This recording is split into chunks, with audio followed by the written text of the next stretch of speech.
letters of recommendation. So as someone who reviews applications for graduate programs, letters of recommendations are very important.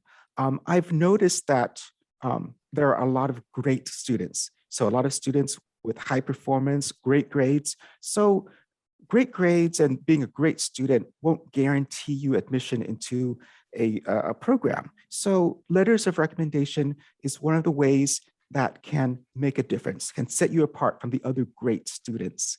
And so that's why we are going to talk about it today. And so when we talk about letters of recommendation, here are some general suggestions. What should be done? We recommend that you make connections now, right now, with faculty and administrators, visit their office hours, connect with them via email, build some kind of relationship. We also would like you to inform them about your plans for graduate school. Just let them know, give them an idea of what your goals are. And to help them write your letters, provide some kind of resume, writing samples, personal statement, so that they know who you are and who they're writing for. And also, this is really important because every department at San Jose State has their own rules and regulations. So check out the department website and see how they want to collect the letters of recommendation. Will it be uploaded onto the Cal State Apply application? Will it be sent directly to the department? So every department's different. Please take a look and know how your department works. Okay, and without further ado, let me introduce our distinguished panelists. First, let's start with Dr. Amy Leisenbring. And so Dr. Amy Leisenbring has been at San Jose State for 17 years. She currently serves as the Assistant Dean of Inclusive Student Success for the College of Graduate Studies. And prior to this, she was a professor of sociology and also served for 4 years as the Director of Access, the Student Success and Advising Center for the College of Social Studies. She received her BA in psychology from the Miami University of Ohio, her MA in sociology at New Mexico State University, and her PhD in sociology at the University of Colorado at Boulder. And so we're lucky to have Dr. Leisenbring join us this morning. Dr. Leisenbring, introduce yourself or say hello. Hi, it's nice to be here. Thank you. Very good. Thank you. Thank you for joining us. And next we have the fabulous Dr. Oona Hatton. She is the Assistant Professor of Performance Studies at the Communication Studies Department, which is in the College of Social Studies, Social Sciences. This is her 6th semester as the graduate coordinator for that department. And before that, she was on the graduate committee for 3 years. So she has been reading recommendation letters for a very long time, and she has been writing them for much longer. Dr. Hatton, please say hi. Hi, everyone. Thanks for having me. Okay, very good. And last but never least is Dr. Peter Beyersdorf. He is the Professor of Physics and Astronomy and is the graduate advisor for that program. He has experience both writing letters of recommendation for former students and reviewing letters for applicants to the graduate program. Dr. Beyersdorf, good morning. Say hello. Hello. Okay, very good. So for our panel questions, I'm just going to go down the list and then I'll ask each one of our panelists and we'll go from there. Okay, so let's start with Dr. Leisenring. Who should I ask and why? So just out of curiosity, are we all going to answer each one, or should I just kind of give a tidbit and give a tidbit and we'll go down the line. I'll be like a brutal dictator and just like interrogate you down the line. Okay, so I think that the best people to ask are those that you have some type of good relationship with. So it needs to be someone beyond just a person, a faculty member that you've had a class with that you maybe never interacted with at all, because then they really can't say much about you. I've certainly had students in my classes before ask me at the end of the semester to write them a letter, and they never came and talked to me. I really knew nothing about them at all. And there's really not much then you can say about a student beyond their grades. So it's best to ask someone that you have an established relationship with. Right. And so, as I mentioned earlier, it's important to build that relationship now, just to let your recommender know. Dr. Hatton, would you like to add to that? Who should you ask and why? Yeah, just kind of building on what Amy said, I think something that is important is there's a kind of a calculus of kind of fit with the program that you're applying to, in addition to relationships. So if you have a really great relationship with someone who taught, for example, a lower division GE course that you taught, and maybe a less developed relationship, but still our relationship with someone who taught an upper division course in your major, I would maybe go with the person with a higher rank who is teaching a class that's closer to the area of study that you're applying in, because a reviewer may see that person as being more qualified to assess your readiness for graduate study. At the same time, I really want to emphasize what Amy said about if you have someone who can really personalize the letter and talk about your strengths, you want to balance that. And so if you know that the person is going to write a positive and specific letter, then that may be either, if you can get both of those people, that might be a good balance. Or, but yeah, I think someone who can, who has seen your work at a level that can kind of be asked to speculate about your success with graduate study is equally important to someone who knows you. Mm-hmm. Very good, thank you. So Dr. Beyersdorf, in your experience, who should you ask and why? Yeah, I would say oftentimes you're requesting more than one letter. So I think it's important to balance out the type of information that you're trying to convey. So for example, I think students naturally want to ask somebody who can talk about their academic aptitude, which is absolutely the right thing to do. But you also want to have maybe somebody who can talk about your professionalism, your communication skills. These skills that might not be as directly related to the field that you're going into, but are extremely important when you consider the fact that what they're basically accepting you to is not just a program where you're going to be a student, but you might be a TA, a researcher who is working for one of the faculty who's admitting you. So, I mean, just the fact, someone that can attest to the fact that you're on time, that you're punctual, that you're professional, that you treat others with respect. Those are also useful things to communicate. And so whoever that is, whether it's a faculty or an employer, that's going to help your application as well. That's a great point, because the letter of recommendation, it's more than just who you are as a student, it's who you are as a person. So it's trying to make this personal connection with the graduate program. And to build on the point that you brought up, Dr. Hatton, do these review committees, are you guys often impressed by a recommender, someone with a higher authority, with a great reputation, someone famous? Would that impress you? Well, I guess I would say, you can't always count on the people who are reviewing your letter to know who the person is. So at your university, this person may be, have a pretty fancy reputation, but the reviewer may not know that. So I wouldn't necessarily rely just on that, but certainly, I've gotten some recommendation letters from graduate teaching assistants. And then I've gotten letters from someone who is a full professor with an endowed chair, which, you can see in their signature. And so, that second letter, you also look at the content, but that second letter also, when I see that, I think, okay, this is a person who has been teaching for a really long time and who has had a number of students, whereas the graduate teaching assistant, is less experienced. It doesn't mean that they can't assess aptitude, but yeah, I would give more weight to someone of a higher rank, at least, maybe even subconsciously. Sure. Okay. Anything else you guys want to add to that question?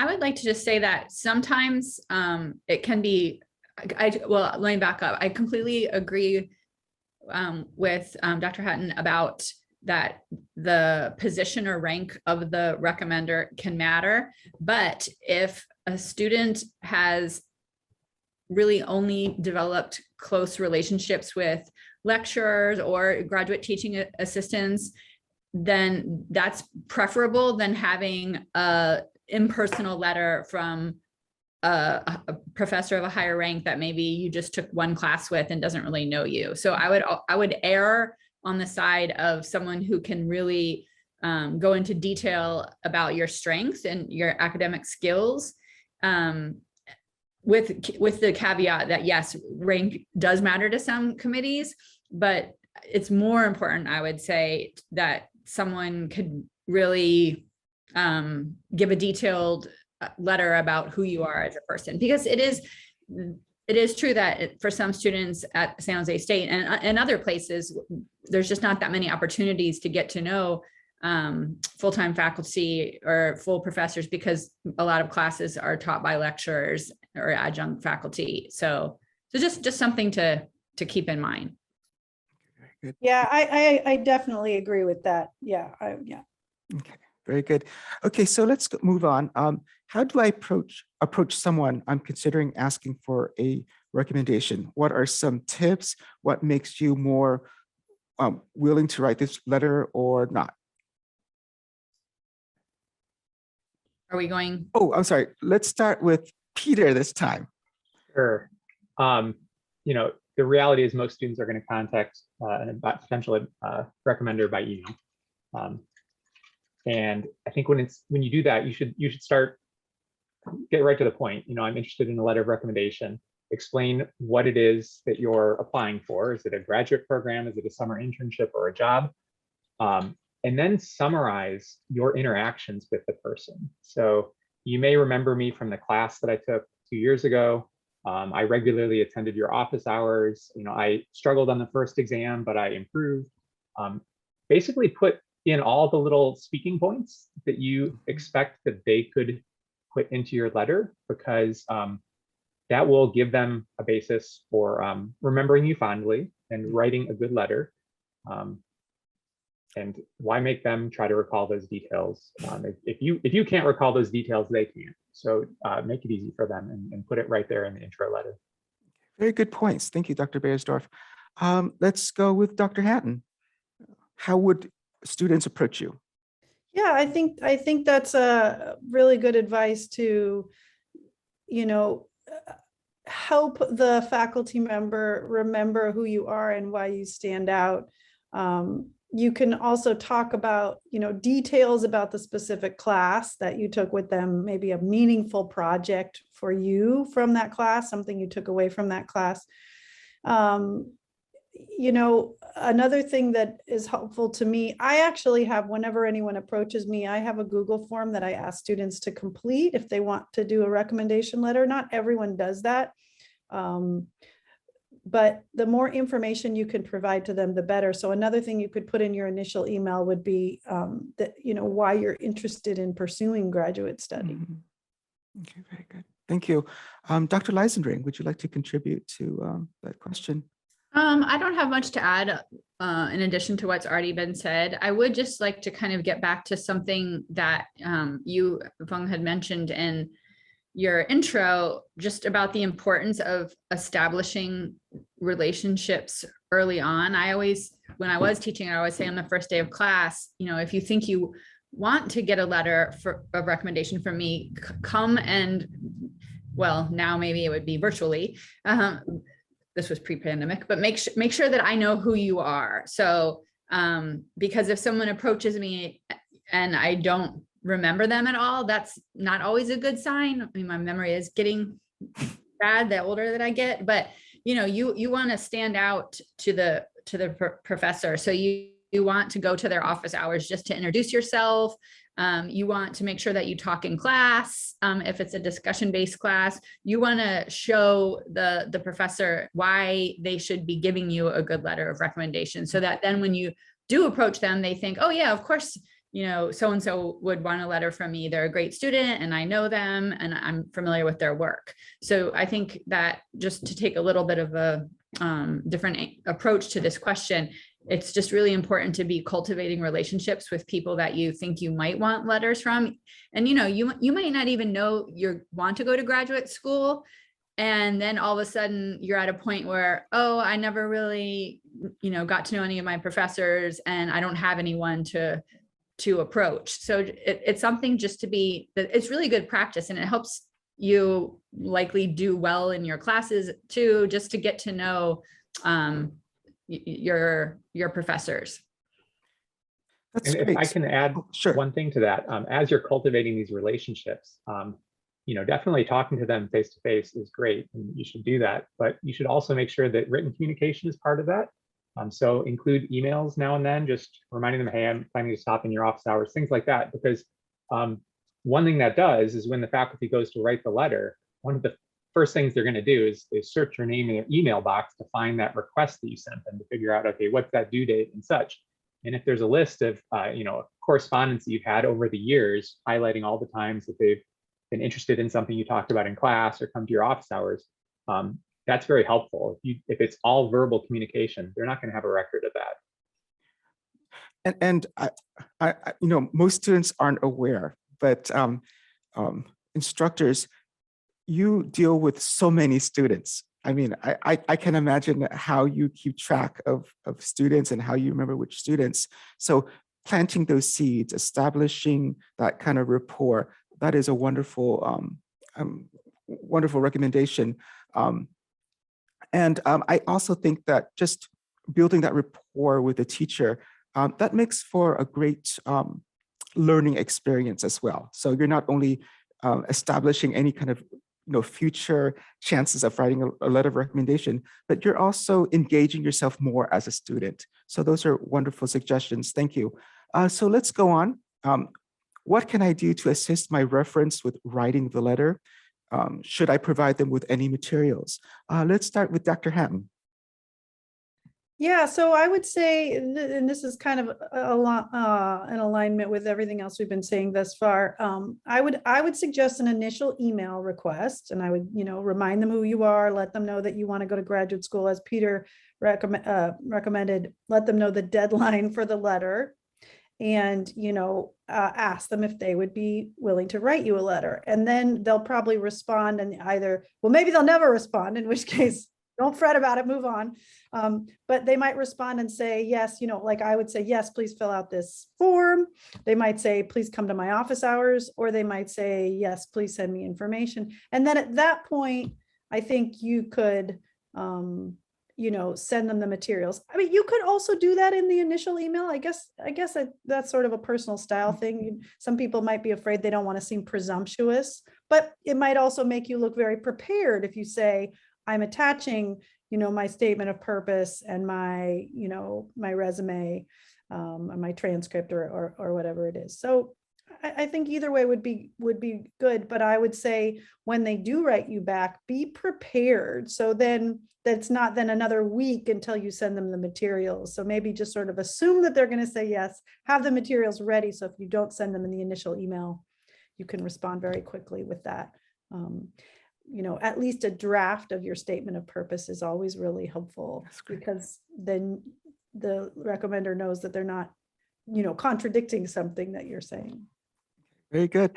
Dr. Leisenbring, what kind of materials should, students send you?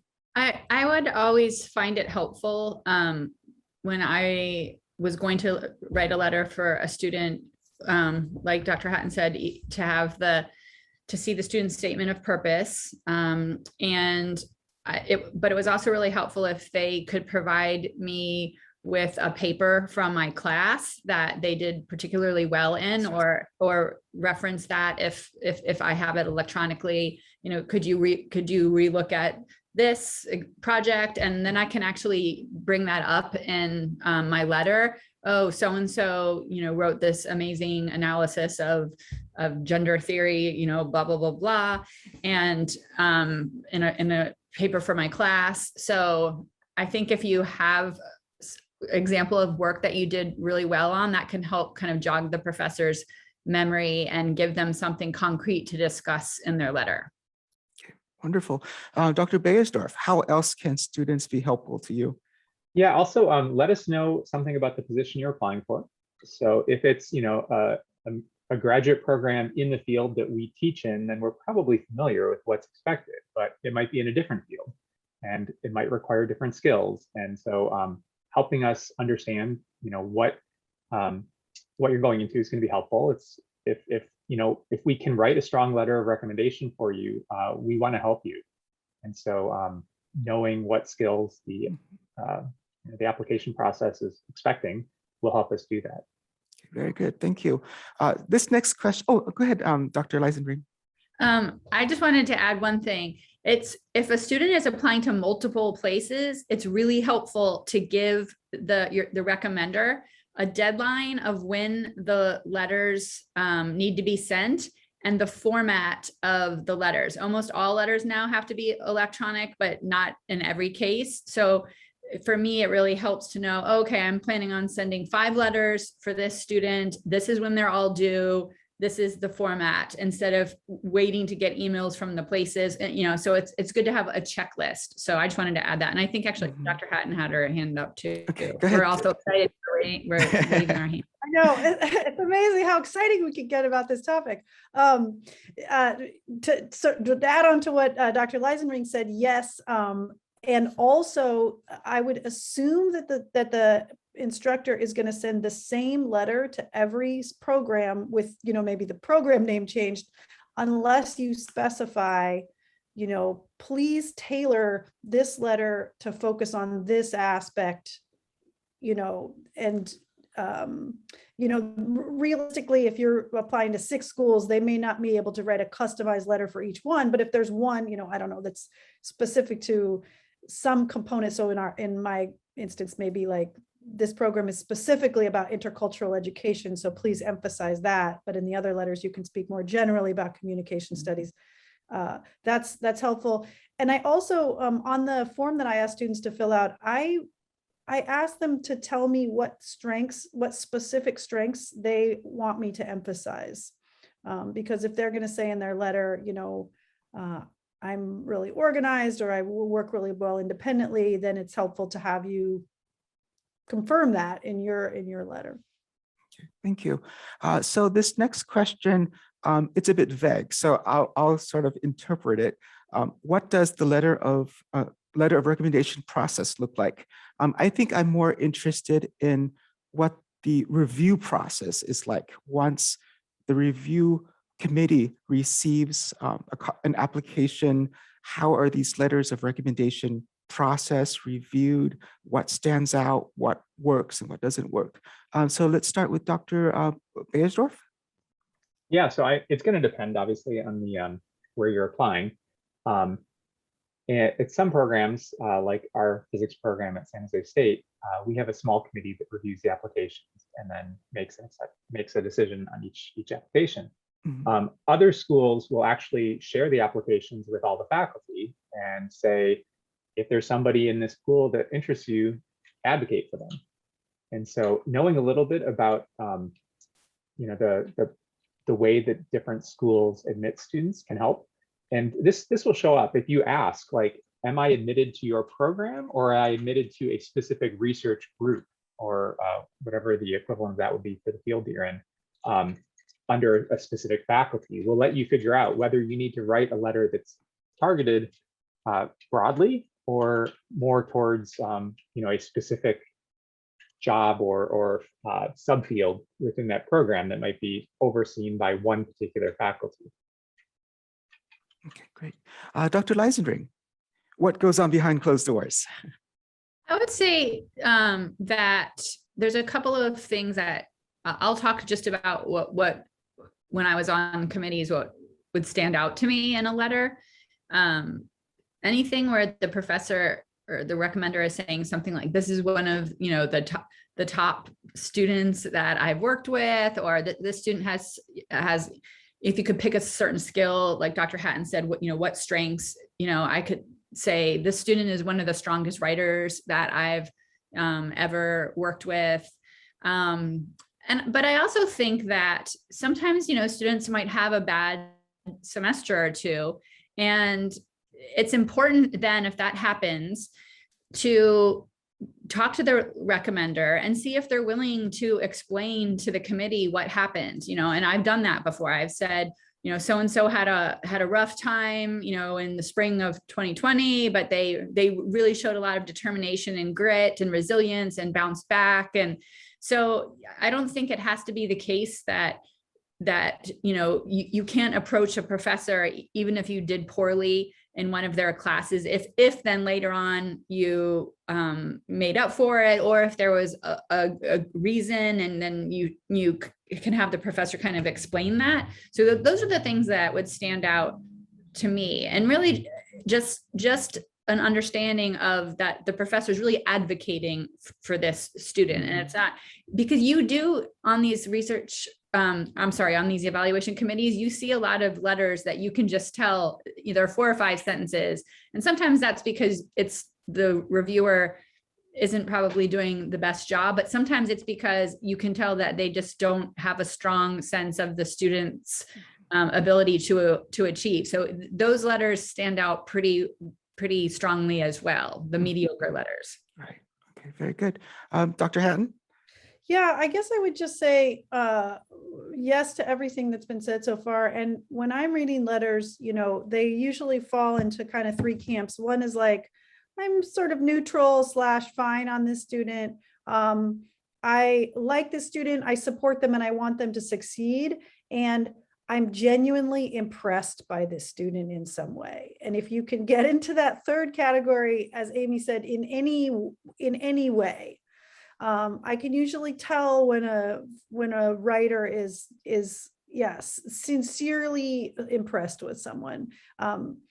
So that really puts the letter kind of up over the edge for me in terms of how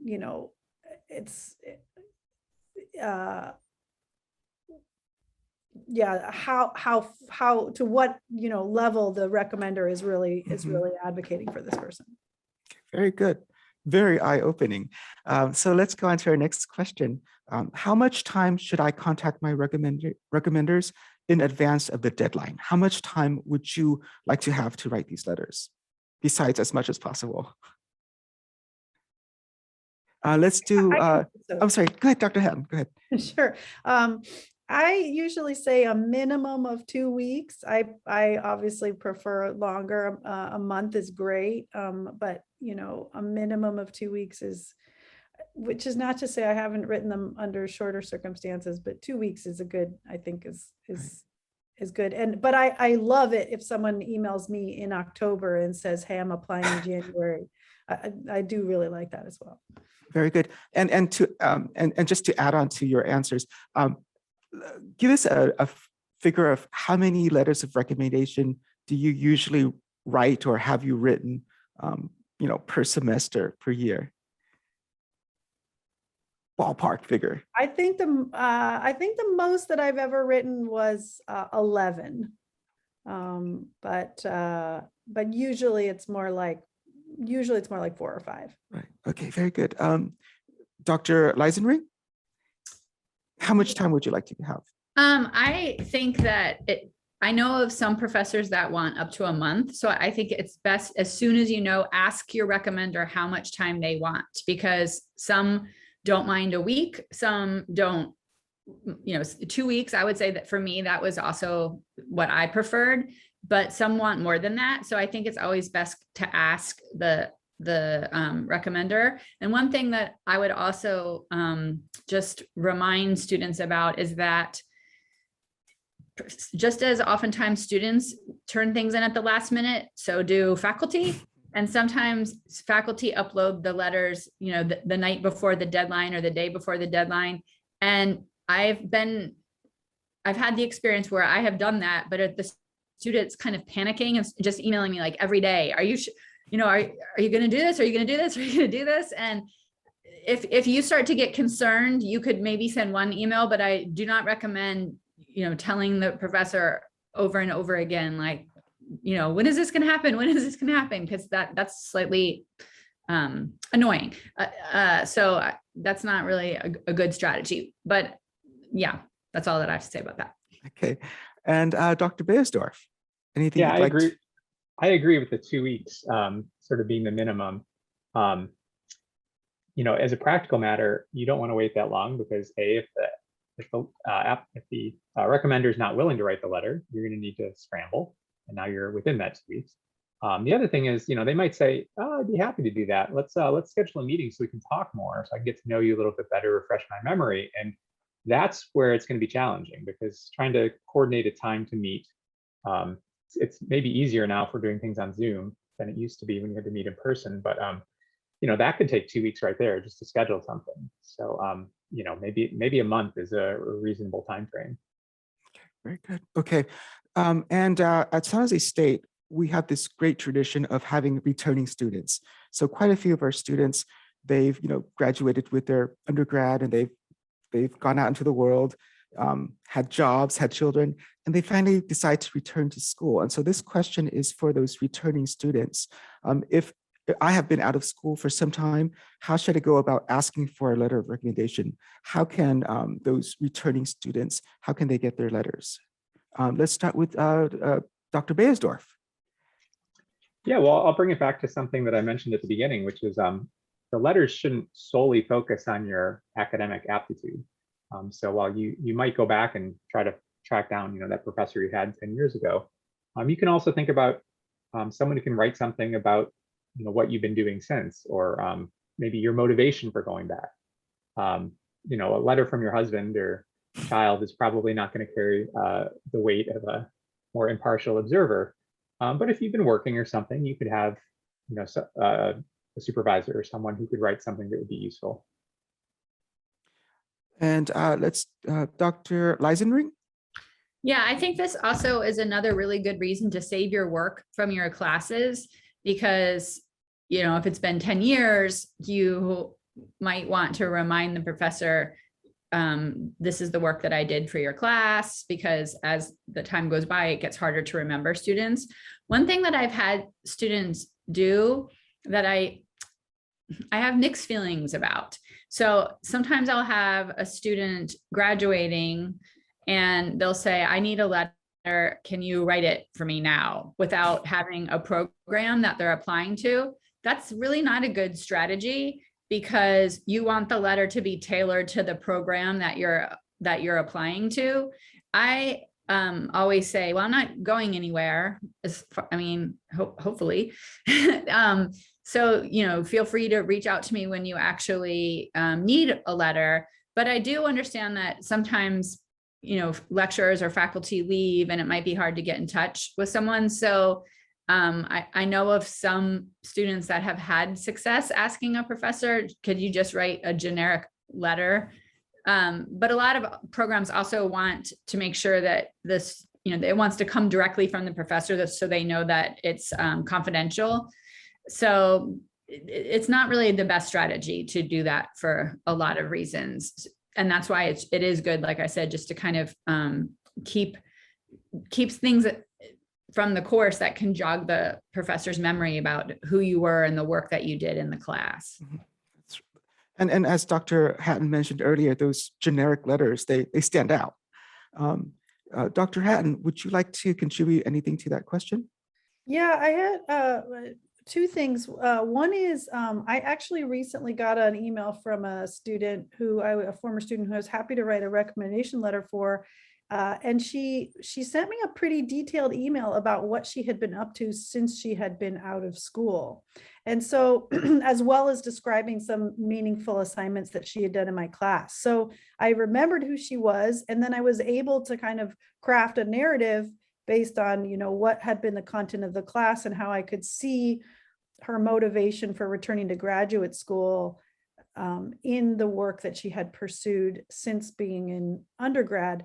And so she really helped me to tell that story and craft that narrative on her own. So that helped me to write a successful letter for her.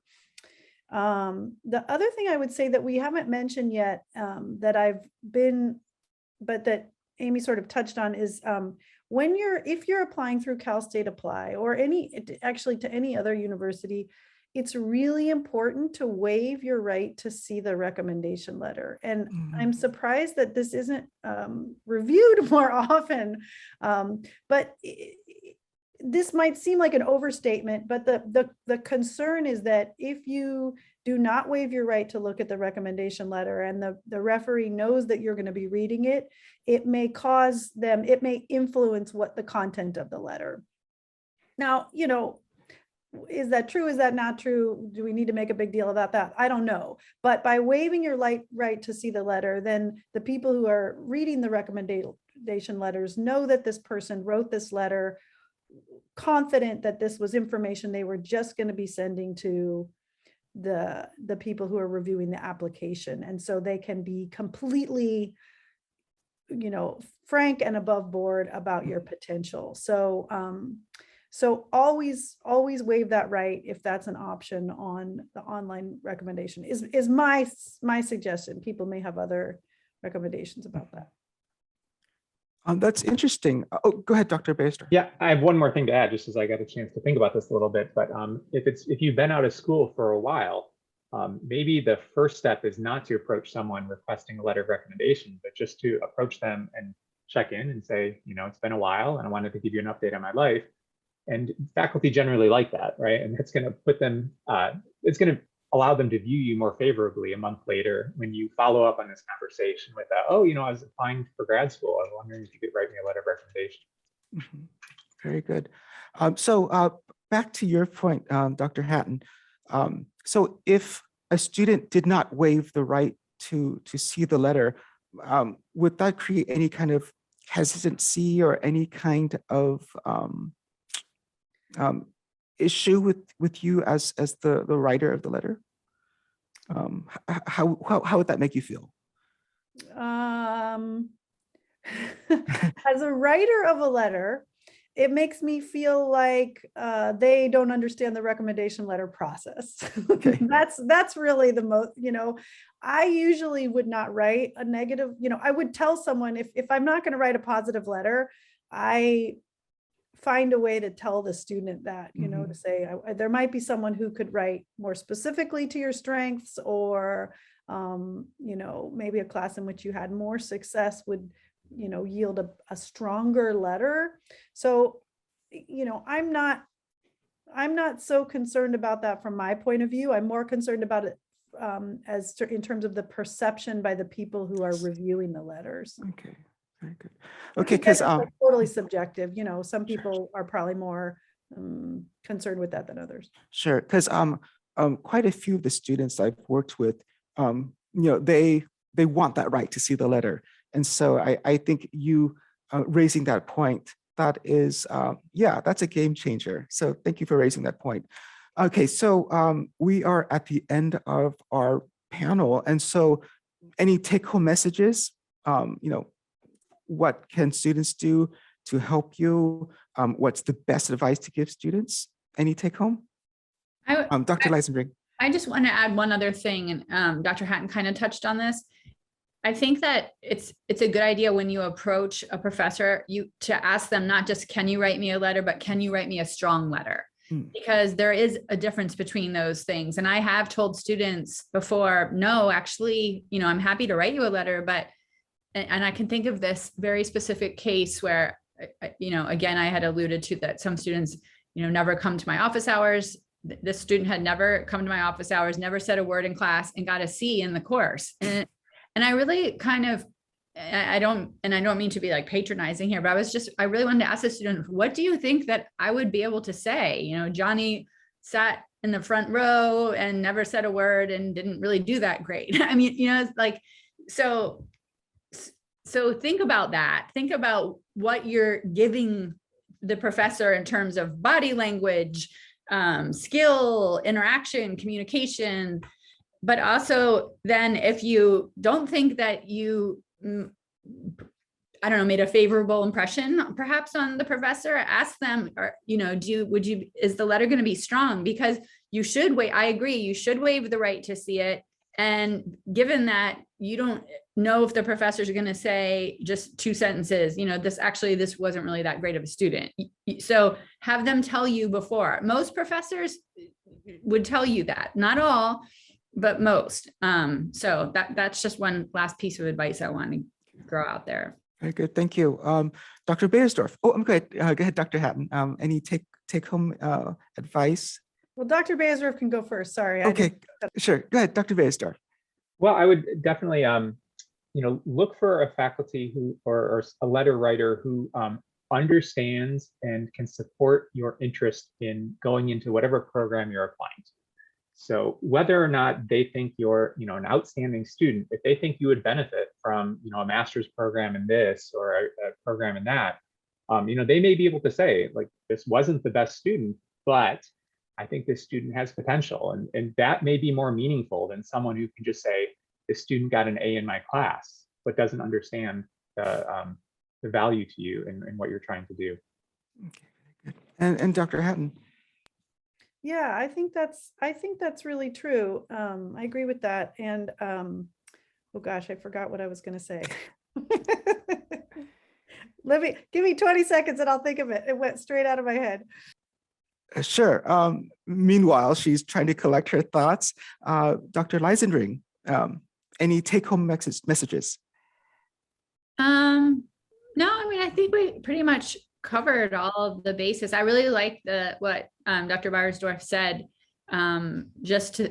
that sometimes that there is value in asking a professor if they can talk about your strengths besides just your academic ones. But again, you need to kind of show them what they are, or give them a sense of what they are at some point during your interactions with them. Okay, very good. Are you ready, Dr. Hatton? I did. I remembered it. And, okay. At the risk of forgetting it again, I just want to build one more time on what they both said. That as a person who is admitting people to a graduate program, what I want is someone who is going to succeed in the program. So they don't necessarily have to be the very best student in the program, but they do have to succeed. And so that is sort of the very, very fundamental, is like, I read the letter to see, is this person going to succeed? And then if it's also, moreover, this person is going to be inspired and grateful and excited and motivated, those are also great.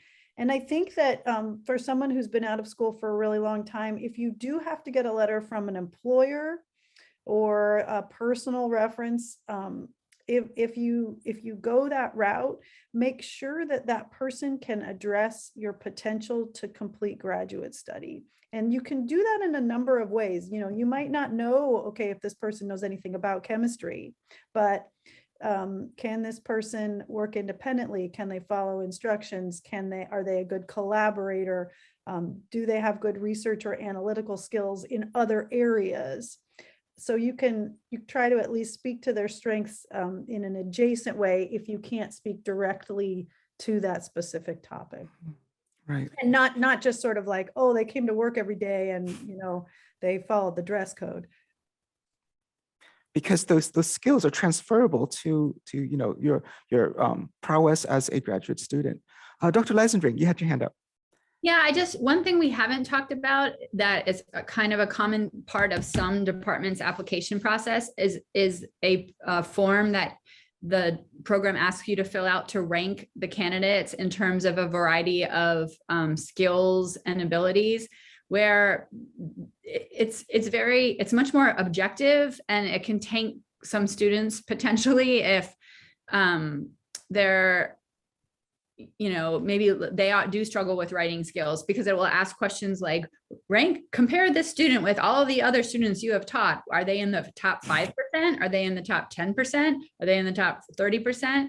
So that's where this more subjective letter of recommendation could provide support, even if that form doesn't kind of look as appealing to an admissions committee as they would want. So that's where it could be, again, and I remember a certain student I wrote this for, even though Kevin's writing skills, could stand improvement, he's worked really hard on this. He came in and met with me about it.